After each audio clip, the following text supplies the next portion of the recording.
Hello, everybody. Thank you for joining us today. Welcome to the webinar on Leverage Your Stores as Fulfillment Centers and Add to Your Bottom Line by Jesta IS in collaboration with ProShip. My name is Esther Bendayan, Marketing Coordinator at Jesta. I would like to quickly introduce our two presenters, Musa Al-Salem and Justin Kramer. So Musa is the Associate Director of Store Systems and Omnichannel at Jesta IS and has more than 10 years of experience in the retail software industry.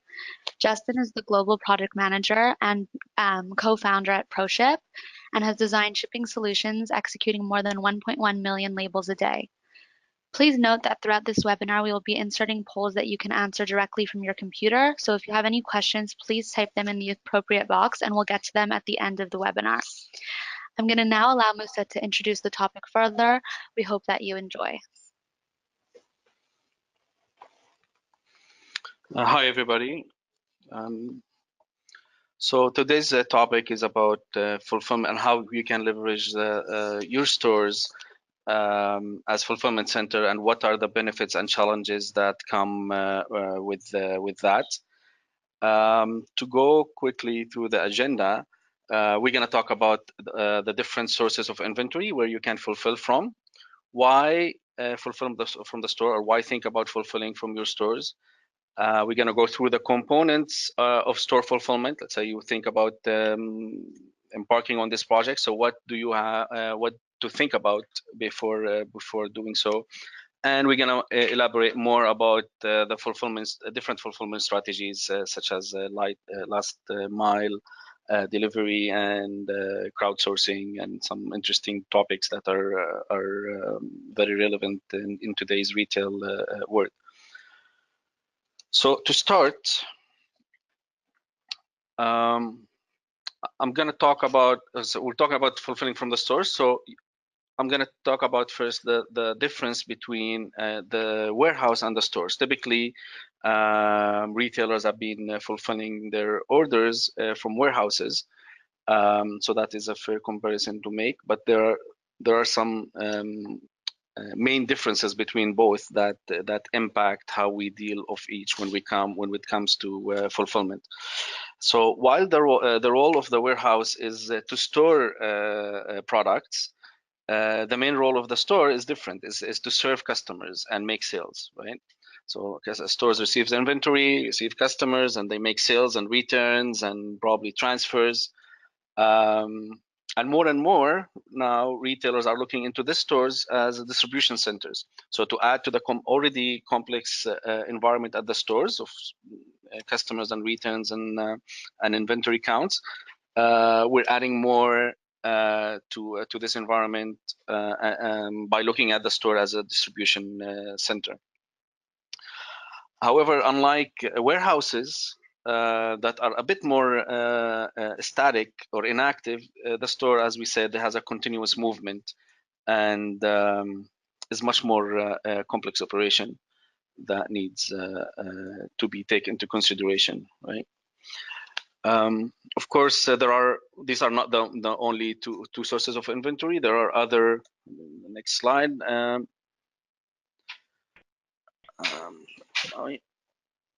Yep. So Musa, just to introduce myself, Justin, as was announced before. So when we talk about sources of inventory, today we are going to be talking mostly about warehouses and stores, fixating primarily on the store area. We do want to acknowledge that there are other areas of inventory that a retailer might take advantage of. Obviously, there's the stores and the warehouses. There's also third-party logistics where you can get additional inventory from and spread out your footprint. And of course, there's the manufacturers themselves. With 3PLs and manufacturers, they can often do drop shipping for you. So it's not really the scope of what we're going to talk about today. It's definitely something that retailers may want to take into account as they go forward. Yeah, thank you, Justin. Actually, this brings an interesting point. Next slide, we have a poll that we want to ask you.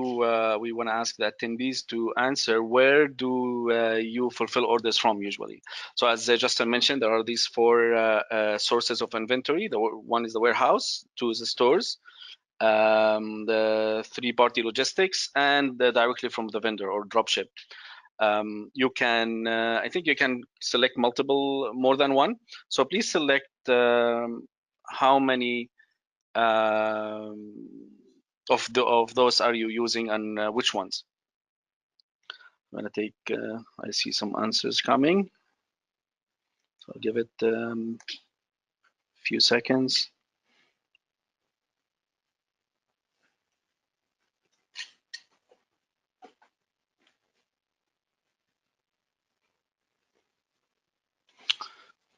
Okay, great. So we have the results. So 79% of you answered warehouse, which is typical. 36 stores, 36 three-party logistics, and 14% vendors. So that's good. So 74.7, you guys are still fulfilling most orders from the warehouse, and some of you are fulfilling from stores and other sources. That's a very good insight.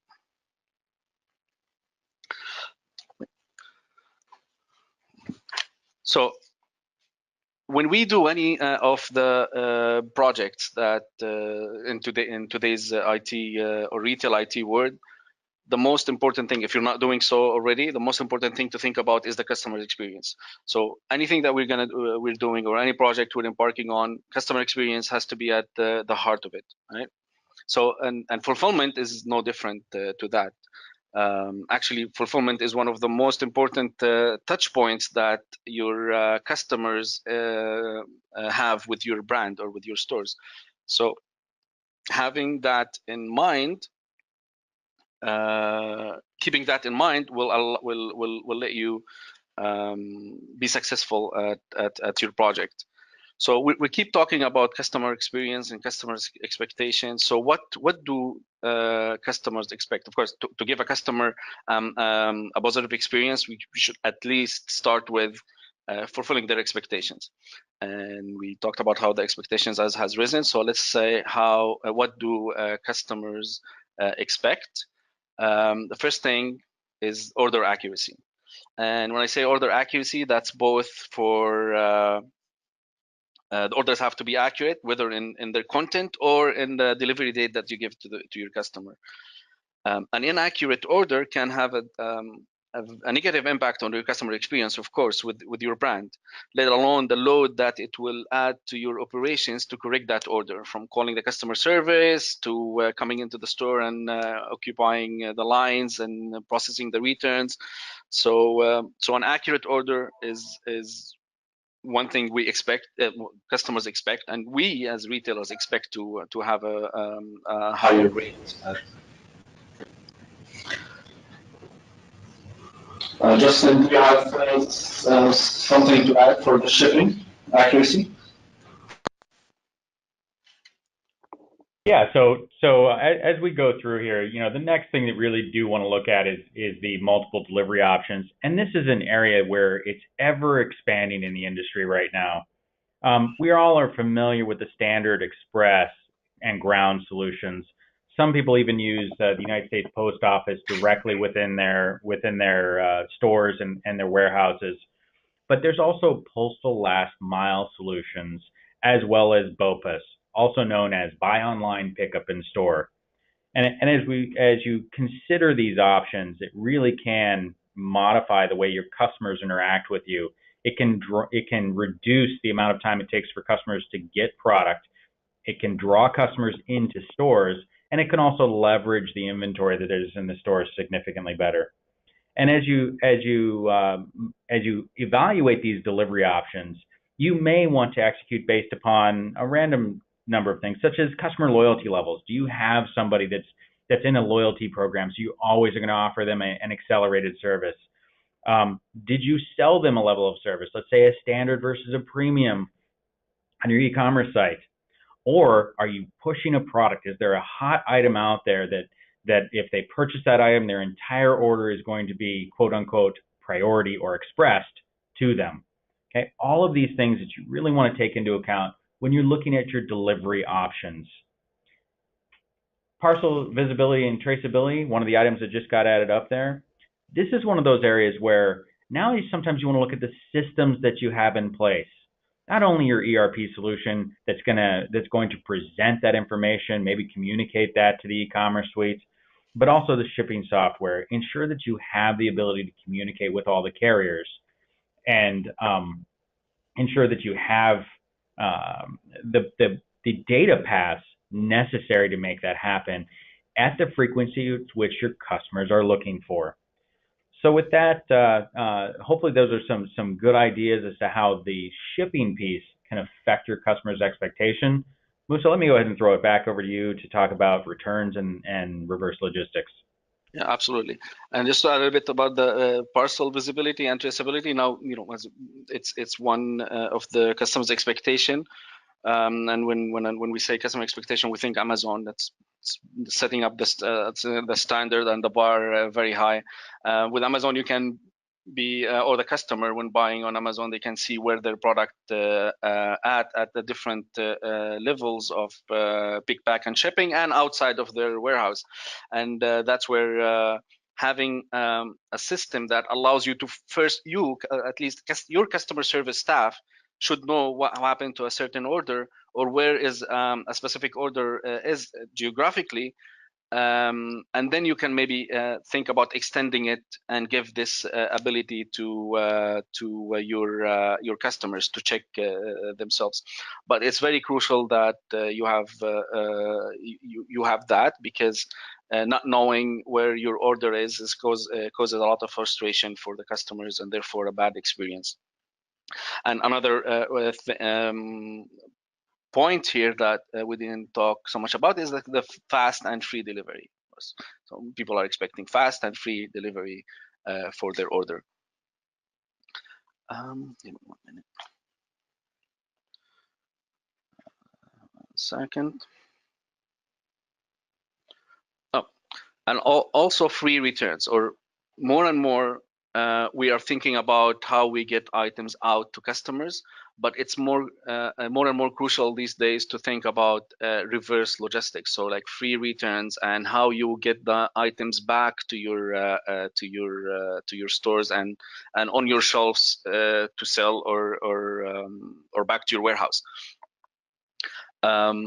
This is very important, because I think Justin, you mentioned to me a study where an increase where shipping labels increases the customer satisfaction even if they don't use them, and that's ultimately what we want, is to increase the customer satisfaction and their experience with our have a better experience with our brand. Exactly. That study was a little older. It was from more than 5 years ago. It is true that even just putting a return service label in the box, even though the study showed that customers had a very low percentage of actually uptake on those labels, really did provide a significantly higher satisfaction level. And going forward, when we look at the fact that we might be able to use our stores as return centers as well, okay, again, this draws the people into your stores. While they're there, they may add an additional purchase to their list.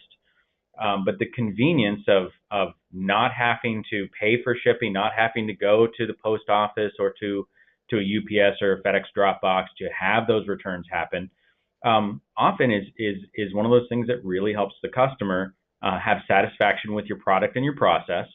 But more importantly, that option to swing by your place of business, drop it off directly there, even if you're just going to restock it on the shelves, or gather them all up and send them in a large parcel back to a refurb center or something of that nature, it has that added benefit of really pulling the customers back into the locations where they have an opportunity to see more of your advertisement, an opportunity to see more of your product, and an opportunity to add impulse buys at the time of return. Thank you. I would like to share with you an interesting study I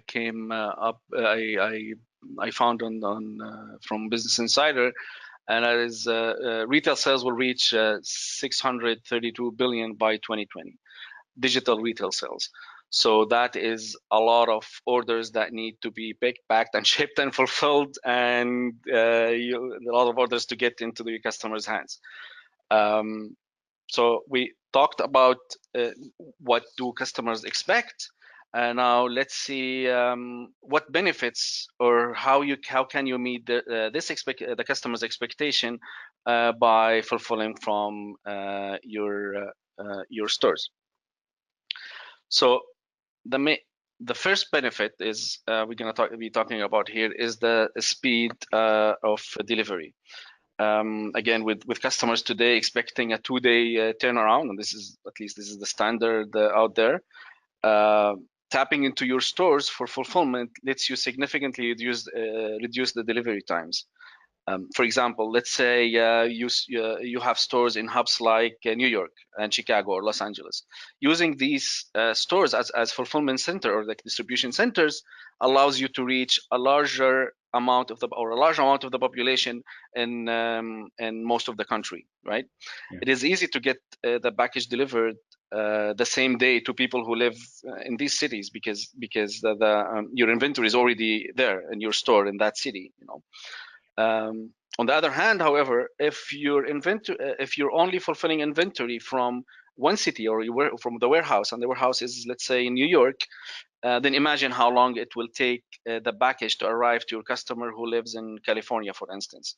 And ultimately, the quicker the customer gets their order, the better the experience is with your brand, and that's why it's here the first one, speed of delivery. The second one is the decreased shipping cost, and that's for you and your customers, right? While it's true that you may need to make maybe a little bit greater initial investment to purchase more inventory and distribute it to their stores, to your stores locations, than you would with just buying the inventory for one fulfillment center. But there are cost savings that are realized elsewhere. So how? By decreasing the geographical distance between your products and your customers, you get a shorter distance to ship, and typically it's less expensive to ship an order 100 mile than 1,000 mile, I would think.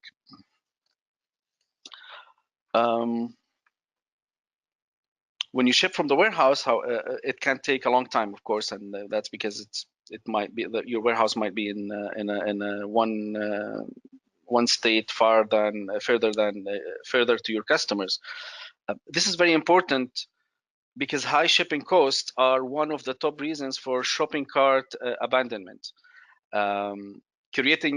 This will create an opportunity cost for acquiring new customers, and we know how it's very hard to acquire new customers, especially online with all the competition. So this is a place where you can optimize and make sure that you have decreased the shipping cost by reducing the geographical distance between your products and your customers, and get the products there faster.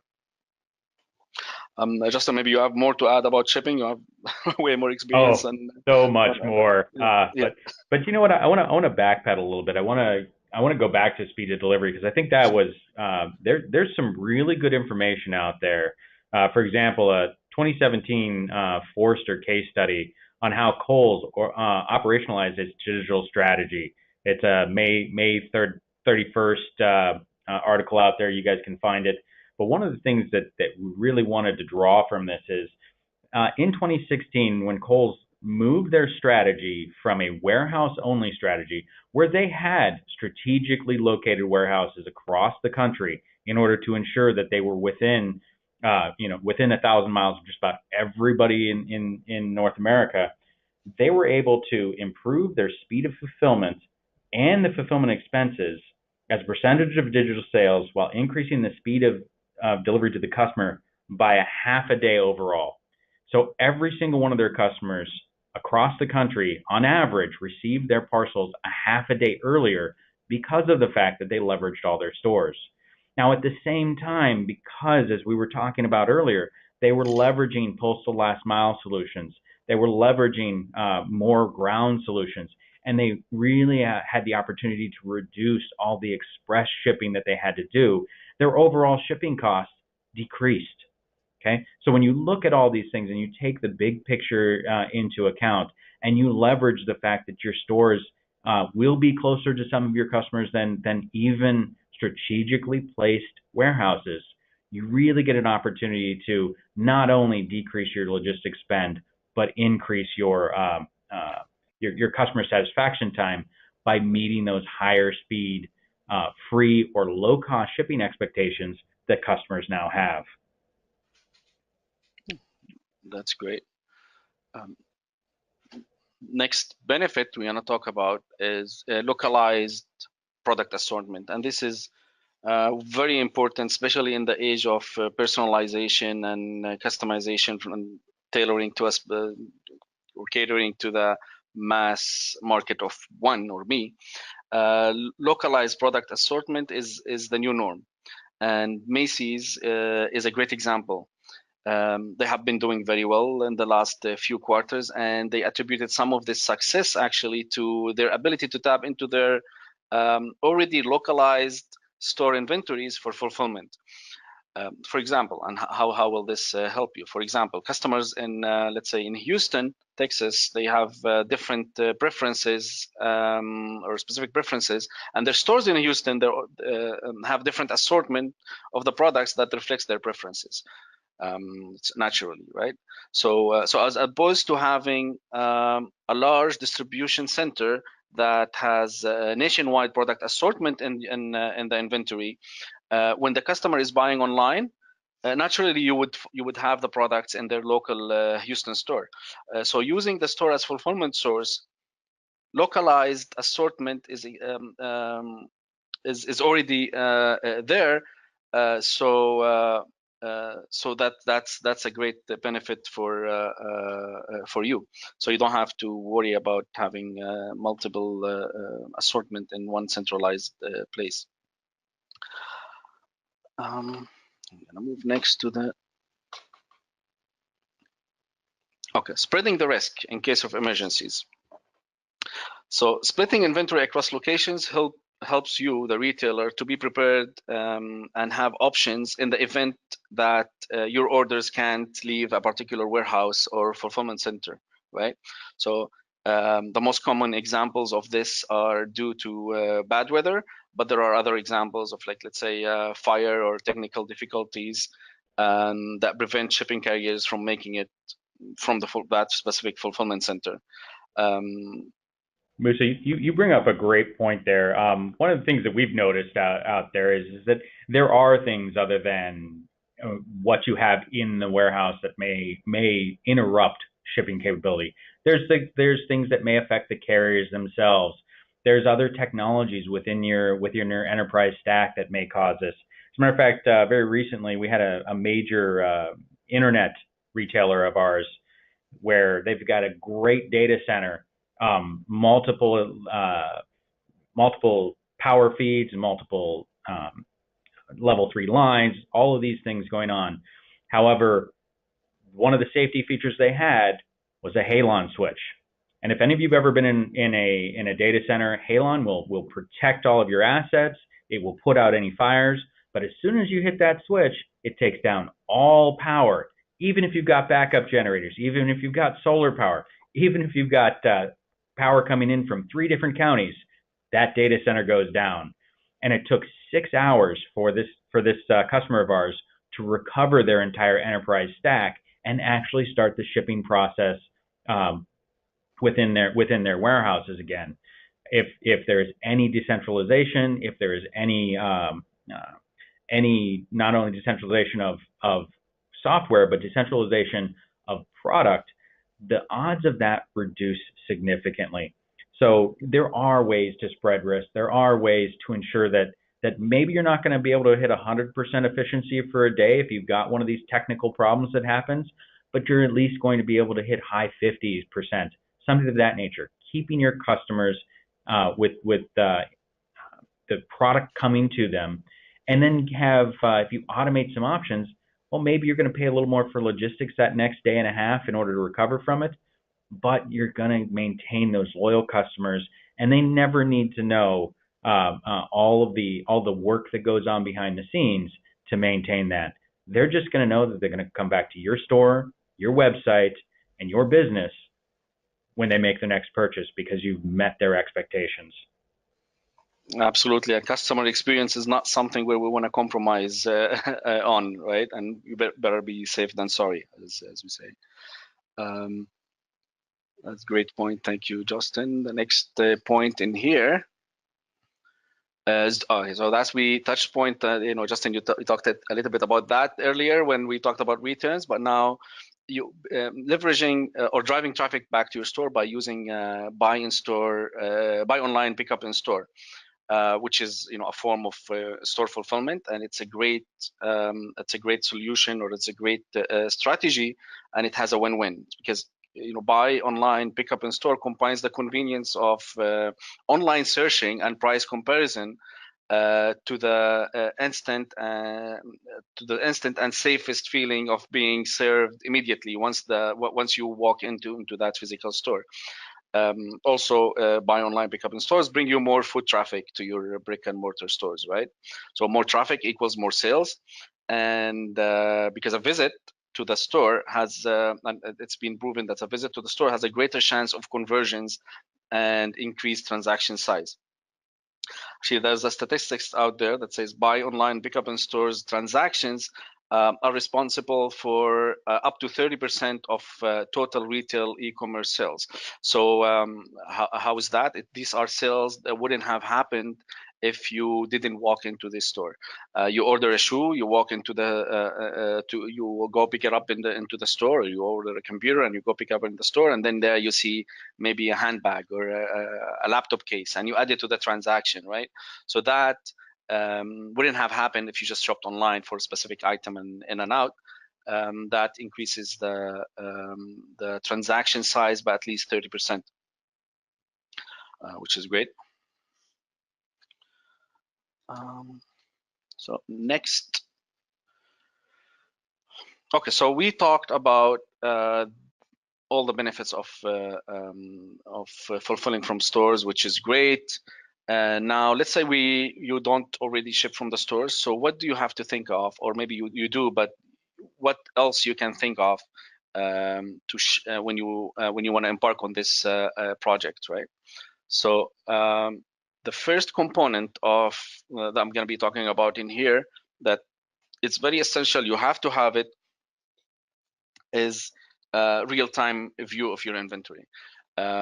If you don't have a cluster clear inventory visibility across all your channels, you can't have a successful fulfillment from the stores, because you wouldn't know where to assign this order from, and you wouldn't know where your inventory is and how to move it from point A to point B, which is the customer destination.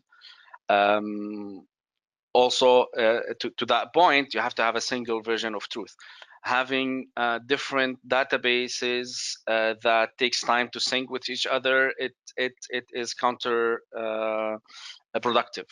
More and more, and this is what omnichannel and unified commerce is all about, is just one version of truth for not just your products, but also the orders, your customers, and across all of your system. So a good integrated system is a must here, right? To have a real-time view of your inventory. Reduce safety stock. This is there because a good real-time view of your inventory will allow you to have reduced safety stock. So safety stock is, if you don't know it, it's a threshold where you add to your available quantities, just in case the numbers are not accurate. So you would say, if my system says I have 10 of these items, add 5 or deduct 5, and I only have 5 to sell. Unfortunately, this 5 can cost you. Like these are 5 items that people are willing to buy online, and you are reserved because you're not sure you have it. So having a real-time inventory will allow you to reduce that safety stock. So why I say reduce and not eliminate at all? I'll go back to the point where or the challenges with the store, being dynamic environment. Sometimes you might have the best system in the world, the most accurate, live, everything in one database, but actually a customer walks into your store and he picks up something from the shelf, but he didn't check out yet he or she is still shopping around.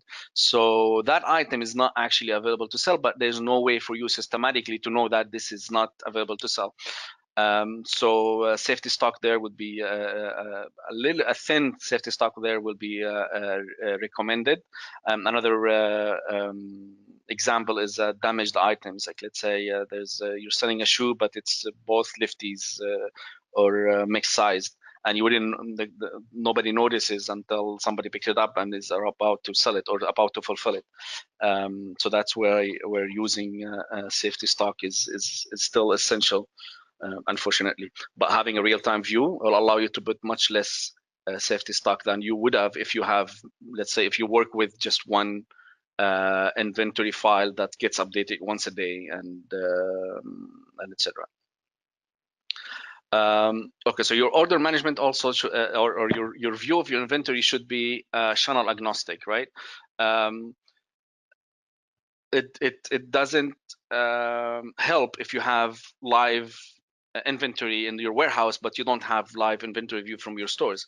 Again, your customers or your order management system is looking at your inventory and or needs to look at your inventory in one place to decide is this item available to sell and where should we fulfill it from. So the next components that we have to think about is the deciding on shipping strategy, right? For that point, I think Justin, you have. I'm gonna. Yeah, if you could show all of them, I'd appreciate it. Yeah. Exactly. So when we look at shipping strategy, there is so many dynamic things happening out in the shipping world nowadays. I've talked a little bit about postal last mile delivery. You may not be familiar with this. This is where the carriers are going, UPS, FedEx, even DHL will pick up for you. So you only have one carrier pickup. They'll transit it in their ground service, but then they'll turn it over in the last mile, so to speak. They'll turn it over to the United States Post Office, who delivers to everybody. And that ensures that you get a good amount of speed because you're leveraging the carrier's ground service, but you also get a lower cost because the United States Post Office has to go to everybody in the U.S. anyway.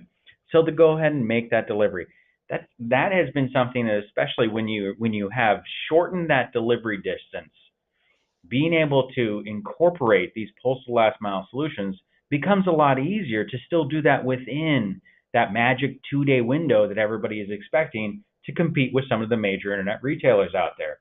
There are new things coming out, crowdsourcing, Deliv, Shipt, Uber Rush. Some of those haven't made it, but we see new ones coming up to replace them. Okay, we've seen that where companies like Walmart are having their own employees do deliveries in some cases, and we see more and more of these options coming out. How are you going to mix these together in order to create your strategy? And of course, we want to include things such as BOPUS, and maybe you want to look at parcel lockers so that people can be drawn into your store, have to walk through, but not always have to wait for a clerk to actually go and fetch their items for them. They've got a code. They feel like it's modern. It's digital. It's everything they're expecting. But again, they're walking through your store. They're seeing the latest advertisements. They're seeing all of your all the flyers and specials and all that, and their increased chance of adding additional purchases while they do that.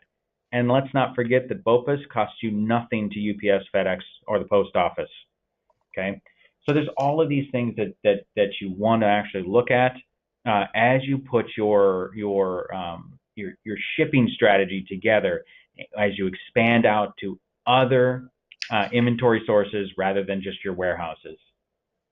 Musa, did you want to cover anything on that pickback strategy? Well, actually, that's a very interesting example you gave about Walmart. So Walmart's, as you mentioned, the newest tactic in its fight against Amazon is enlisting their employees to deliver online orders on their way home from work. Of course, they are compensated to do so, but they're still, Walmart is saving money and getting the orders faster. And that's a very nice example, creative example of the last postal last mile. The idea is to cut the cost, and when packages are driven to the customers' homes, often they're less expensive than if you had than if you have to use the other postal last mile, at least in Walmart's opinion, right? So the next component to think about is establishing policies and processes, right? So that is I went too far. Okay, so establishing policies and processes. Store fulfillment or this project cannot be just improvised. It has to be very well strategized, very well defined, the process and the policies around that. Starting with the KPIs, what you have to identify, what's important to you and what you need to measure. For example, maybe a cost per order is something you need to measure, and that will measure the efficiency of your fulfillment operation. This tells you how much it costs you to fulfill pick, pack, and ship a single order to on average. This is one example of a KPI. Other examples of a KPI you want to look at is the fulfillment's accuracy rate. And that's that is important. How accurate is your fulfillment? And your inventory accuracy, which is more than just the fulfillment accuracy. Fulfillment is to make sure you didn't make mistakes when you fulfilled. Inventory accuracy, actually, you want to do maybe regular cycle counts to make sure that whatever your system says it has in inventory is actually in the floor, and you don't have some losses or missing inventory for some reason. And that is a KPI that you need maybe to look at. Rate of return is another KPI that maybe you can follow. How fast you ship is also an important KPI when you look into fulfillment and how you measure your success there. Another area where you have to establish processes and policies is your employees' commission structure. This has actually been a challenge. I remember 10, 12 years ago when I used to work at a different retailer at the time, and we had this initiative, multi-channel, we called it back then, and then everybody was excited. We get orders online. We ship them from our stores. Everybody's happy. We get more. We make more profit because our margin is higher when we ship from either the warehouse or the stores than if we ship from the walk-ins.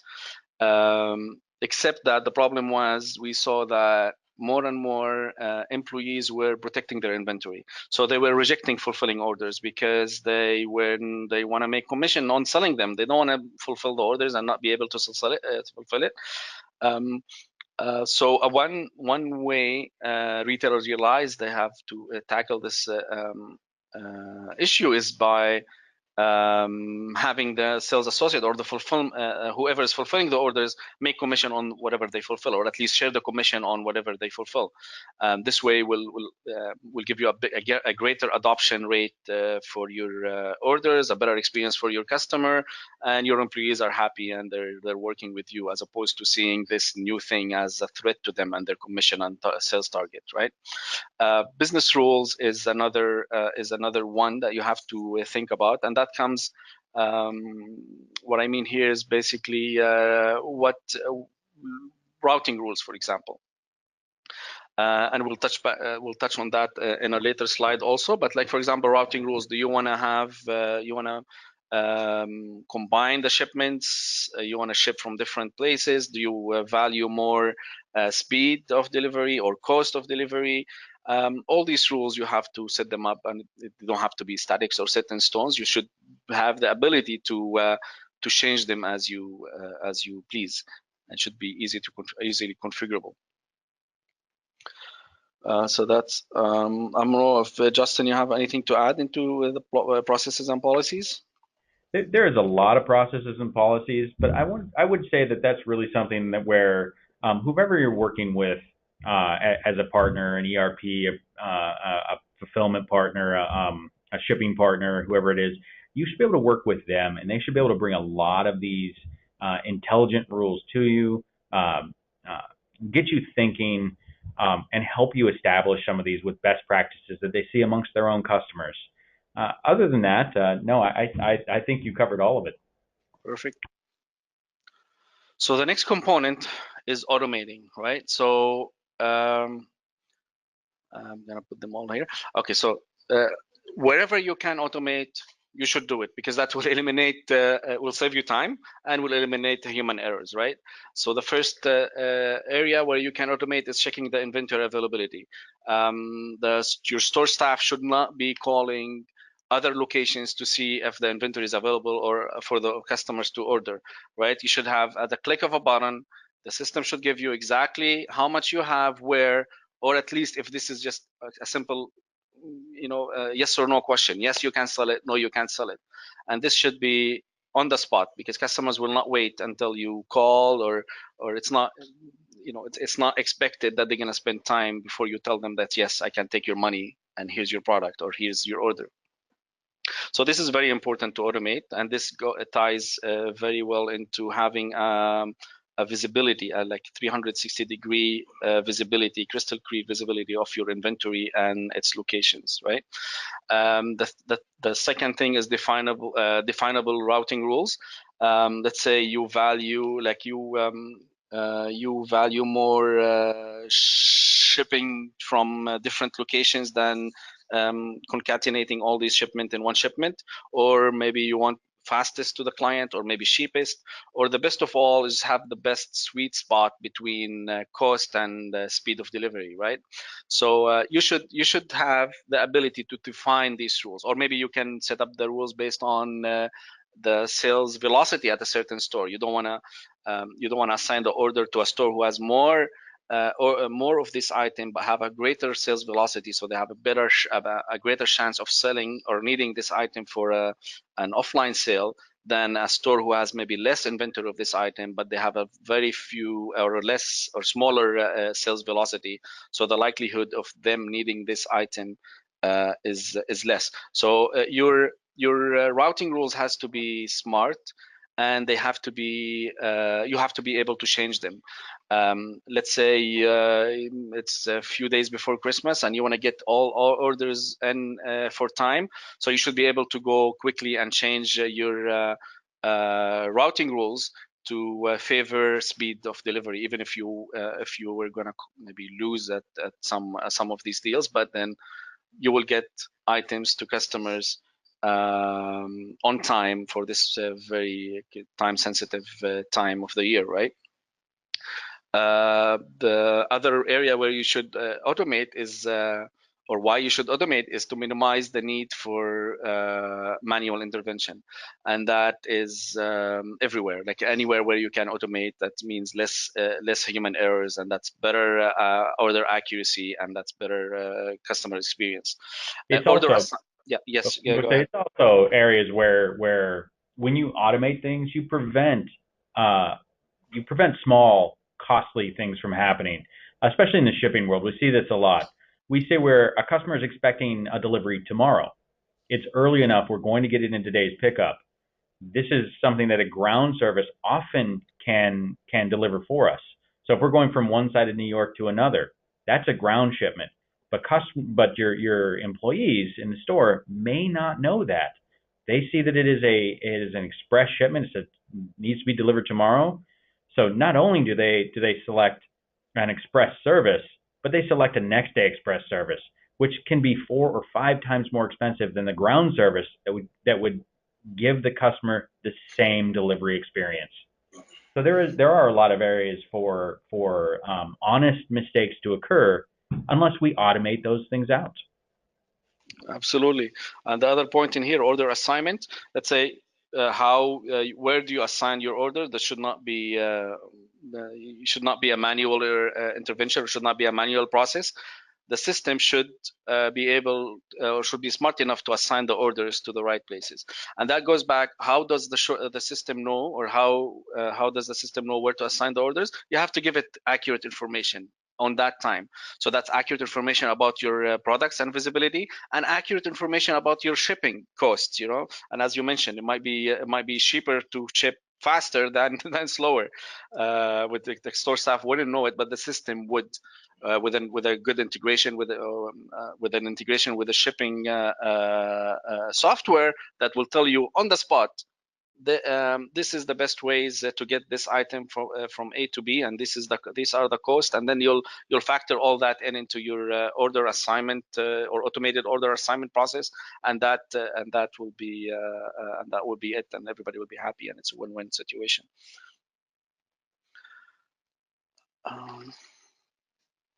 Sorry, we have a question. So let's take the question first, right? So we have a question here. I don't know, Justin, if we touch on that, but the question is, how do we incorporate rate shopping into the fulfillment? How do we do rate shopping within the fulfillment process? Well, there's a couple of things we can do.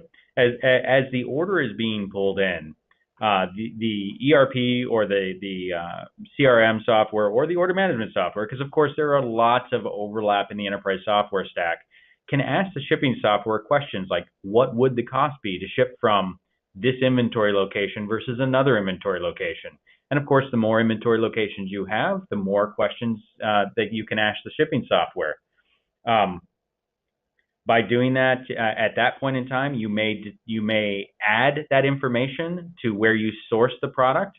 There's other things you may want to look at. Are you going to split the order if there's multiple lines on it? Do you want to ship it in a single box? Those are other things that the other portions of the enterprise software stack should be able to handle for you. But then once you actually execute the shipment, when the items have been picked, you may want to look at what that original delivery promise was. Now, sometimes and often we can go ahead and pick the same day as the order is placed.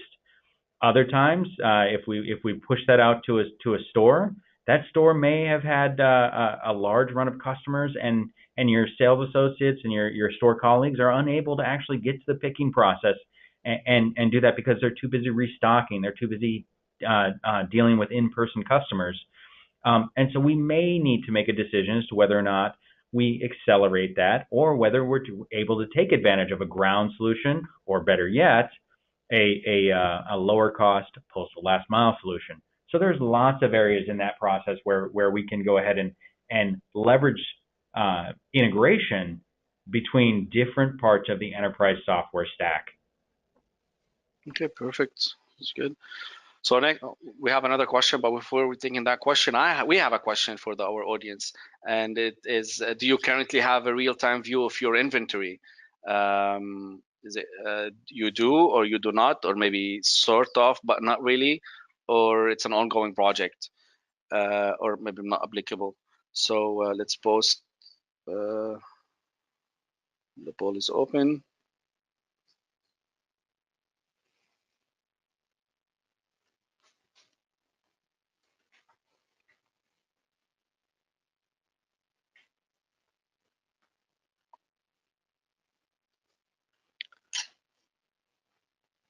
Okay, so 50% says yes. That's great. 17% says no. 25% are ongoing project, and 8% are it's not applicable. So that's good. That's all of us are going to the right direction at least, and that's a very good to know, assuring.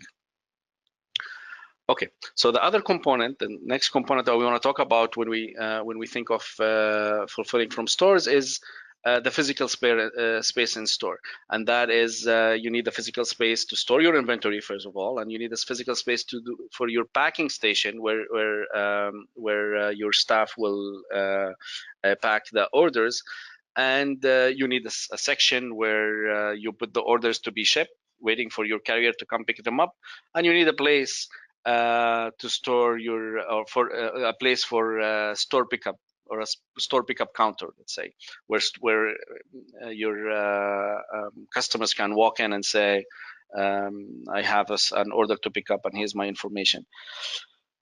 So thinking about the physical space is very important, and maybe you will realize that maybe not all of your stores can be can fulfill orders, and sometimes the reason is this, it's just because they don't have enough space, especially in big cities such as New York, Manhattan, downtown. You have very less real estate in there, so maybe you can assign the order fulfillment to your stores in New Jersey, for example, which is not too far. And this decision is going to be made because of that is the physical space is not available in these stores. So the last one, but maybe the most important one, is to train your employee to fulfill the orders. You can tap into your existing employees at the store, and maybe you need to hire for different skills, but it's something to absolutely take into consideration when you want to embark on this project. You have to convey the importance of this fulfillment to your staff, and we talked about the compensation and their maybe goals or sales goals or structure. Have to incorporate that into their targets, so they'll understand that this thing is important. This thing is actually helping me, is not against me, and is not competing with me, right? And you have to give them the right tools. We go back to inventory availability. You have to, with the click of a button, you have to know if this item is available or not to sell, and you have to give them the right tools to pick, pack, and ship, right? Like without introducing so many errors. So the more we automate, the better. And this is some of the things you have to think about when training your employees. I don't know if Justin, you have anything to add on this slide. No, I think that I think we've covered a lot of that. That really is the part where again a good software stack helps to empower all of these different things, helps to automate as many things as possible, which not only increases your accuracy rate and your compliance rate, but hopefully makes your store employees' lives easier so they can focus on customer interaction and finding the right products for those customers in store, drawing them back to your stores, making them loyal and repeat customers rather than fighting with the technology itself. I think that's really the only other thing that I would add to this. Okay, that's great. So that is the last slide. And here, next we're gonna move to question and answer. Let me see what questions do we have. Okay, so I have some questions. I have one more question to go through, but if you guys have more questions, please write it in the chat and I will go through them. The question here is, what's the difference between unified commerce and omnichannel, and how does fulfillment fit into both? Okay, I'll take that one. This is an interesting topic out there. If you go Google, there's a lot of people asking what is unified commerce and omnichannels, and how is it different, and is it just a change of name? Actually, omnichannel was, well, first there was a unichannel where people were sold from one channel, and then came multi-channel, just to make the story short, and then where retailer had multiple channels they sell from, but they have silos, right? And then omnichannel came in, where retailers realized that it doesn't make sense that I have silos in my channels. Let's combine them all into one. And up until omnichannel, everything was tailored, or like the biggest goal was to make it efficient for the retailer, right? To make things easier for the retailer, cheaper for the retailer, right? Unified and integrating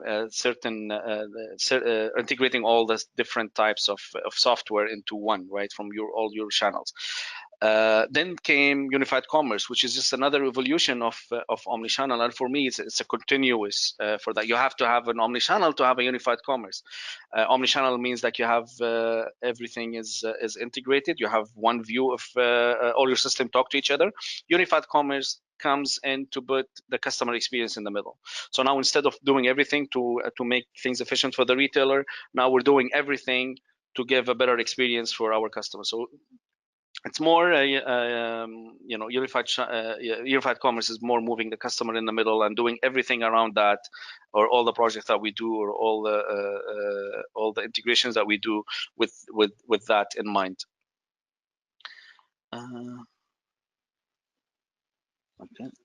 Okay. So I have another question. What is is this one? Stores normally offer limited choice of SKUs comparing to what the warehouse inventory offers. Should retailers offer split deliveries to their customers, i.e. delivery from the warehouse and the store, to maximize the basket value?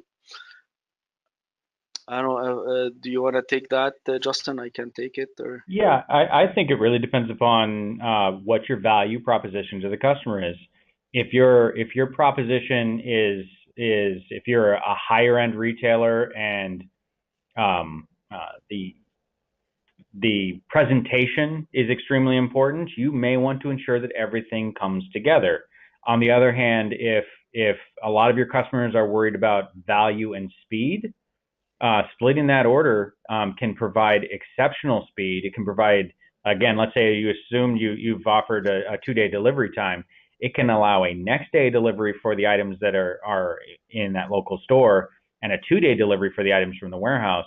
Again, thrilling and engaging your customer wherever possible. So again, it comes back to what is your value proposition to the customer, and that should help guide your answer as to what you want to do.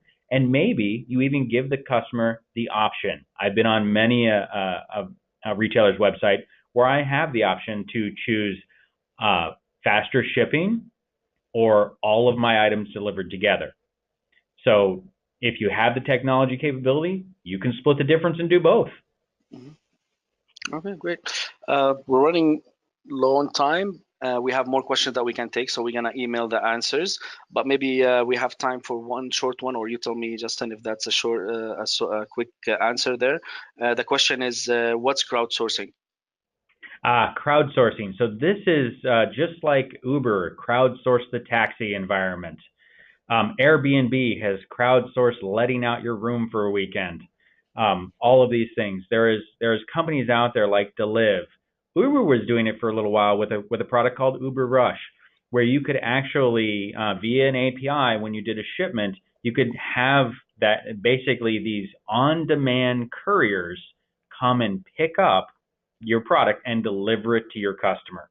Okay, it's not available across the entire country, but especially in your major cities, New York, Chicago, LA, Houston, all these bigger cities around North America, you have many crowdsourcing options if you want to do to even enable you to do same day delivery in some occasions. Now, obviously, you would want to put this on a premium level or something of that nature, but that crowdsourcing capability we're really starting to see it a lot more, and it is especially big, I see nowadays, in the grocery industry. But if it works well in the grocery industry, it will probably start moving more and more into the retail industry. Perfect. Thank you, Justin, for that. And that brings us to the end of this webinar. Unfortunately, we didn't get into all of the questions, but we will make sure to answer these questions by.